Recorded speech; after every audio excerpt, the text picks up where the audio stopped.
ফেসবুকে মোটামুটি ভালোই কিন্তু ভিউজ পেয়েছি, মোটামুটি লাখ লাখ মিলিয়ন মিলিয়ন কিন্তু আমাদের ভিডিওতে ভিউজ হয়েছে। কিন্তু হঠাৎ করেই কেন জানি আমাদের ফেসবুকের ভিডিওগুলোতে তেমন আগের মতো ভিউজ হচ্ছে না, রিচ একদম ডাউন হয়ে গেছে এবং এমন ভাবে ডাউন হয়েছে যেটা আকাশ পাতাল ব্যবধান হয়ে গেছে। ঠিক এমনটাই কিন্তু অনেকেই কমেন্টে জানাচ্ছে। এইটা কিন্তু আপনার বা আমার ব্যক্তি বিশেষে কারো সাথে যেমন হচ্ছে এমনটা না, 95% ফেসবুক পেজ বা প্রোফাইলের রিচ কিন্তু এরকম ভাবে আকাশ পাতাল রিচ ডাউন হয়ে গেছে। এইটার পেছনে আসলে আপনার কোনো কারণ দায়ী কিনা, বা আপনার পেজে বা প্রোফাইলে কোনো সমস্যা হয়েছে কিনা, নাকি এটা ফেসবুক থেকে সমস্যা হয়েছে, সেইটা নিয়ে কিন্তু অনেকের মধ্যে একটা কনফিউশন রয়েছে। দেখুন, ফেসবুকে কিন্তু গত মাস পর্যন্ত কিন্তু একটা ভালো পরিমাণ ভিউজ ছিল, যেটা ফেব্রুয়ারি মাসের লাস্ট সপ্তাহ থেকে কিন্তু অনেককে ডিমোটিভেট করে দিয়েছে। যেমন ফেব্রুয়ারি মাসের লাস্ট সপ্তাহ থেকে ধরে এখন পর্যন্ত কিন্তু ফেসবুকের রিচ 95% ফেসবুক পেজ বা প্রোফাইলের কিন্তু একদমই ডাউন, আর 5% পেজ বা প্রোফাইলের কিন্তু রিচ মোটামুটি আগের মতো রয়েছে। সো এই ক্ষেত্রে ফেসবুক থেকেই কিন্তু আপডেট জনিত সমস্যার কারণে আমাদের 95% ফেসবুক পেজ বা প্রোফাইলের রিচ কিন্তু অনেকটাই ডাউন করে দিয়েছে। এতে করে কিন্তু আমাদের ভিডিওতে আর ভিউজ হচ্ছে না, যদিও মোটামুটি ভিডিওতে আগের পরিমাণেই শেয়ার হচ্ছে, শেয়ার হওয়ার পরেও কিন্তু এখন আর ভিউজ হচ্ছে না। এর কারণ হচ্ছে ফেসবুকের একটা আপডেট জনিত সমস্যা। ফেসবুকের রিচ আপ ডাউন হওয়া এটা কিন্তু একটা কমন বিষয়। আপনার ভিডিওর পারফরমেন্সের উপরে রিচ আপ হবে, রিচ ডাউন হবে, এটাই স্বাভাবিক। কিন্তু এই গত সপ্তাহ থেকে এখন পর্যন্ত ফেসবুকের যে রিচ আপ ডাউনের বিষয়টা, সেটা আসলে বিশ্বাস করার মতো না। এই রিচটা বাড়ানোর জন্য আমরা কি আগের তুলনায় এখন কি বেশি ভিডিও আপলোড করব?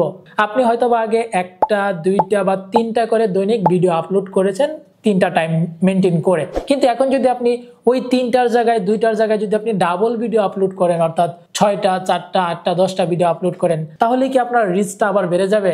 এমনটা কিন্তু না। কারণ হচ্ছে ফেসবুকের যে অ্যালগরিদম রয়েছে, সেই অ্যালগরিদমের রিচটাই কিন্তু এখন ডাউন।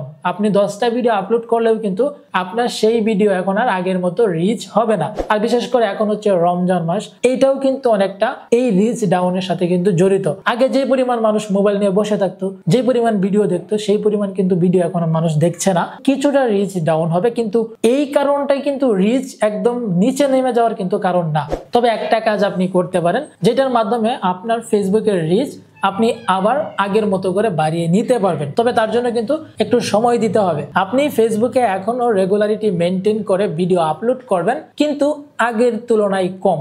এখন আপনি যখন ফেসবুকে আগের তুলনায় ভিডিও কম আপলোড করবেন বা কম পোস্ট করবেন, তখন কিন্তু আপনার যে উইকলি চ্যালেঞ্জ, সেটা কিন্তু কমপ্লিট হবে না। তখন কিন্তু ফেসবুক থেকে আপনাকে একটা নোটিফিকেশন দিবে যে আপনার 90%-এর জায়গায় এখন হচ্ছে আপনার 20%, 30% বা 40% হচ্ছে উইকলি চ্যালেঞ্জ কমপ্লিট হয়েছে। আপনার পোস্ট করার যে কন্টেন্ট ছিল বা ভিডিও ছিল, সেগুলোর পরিমাণ কমে গিয়েছে। তখন কিন্তু ফেসবুকের এই এআই বা টেকনোলজি কিন্তু আপনার পেজ বা প্রোফাইল থেকে কিন্তু তারা অ্যানালিটিক্স করবে, এবং সেখানে কিন্তু ওই এআই এর মাধ্যমে তারা বুঝতে পারবে যে আপনার অ্যাক্টিভিটি ফেসবুকে কমে গেছে।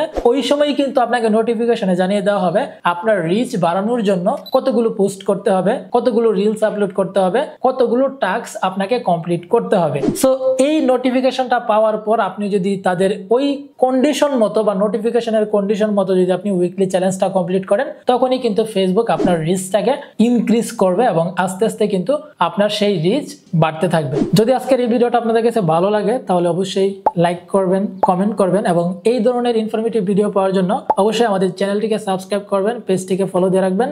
ধন্যবাদ।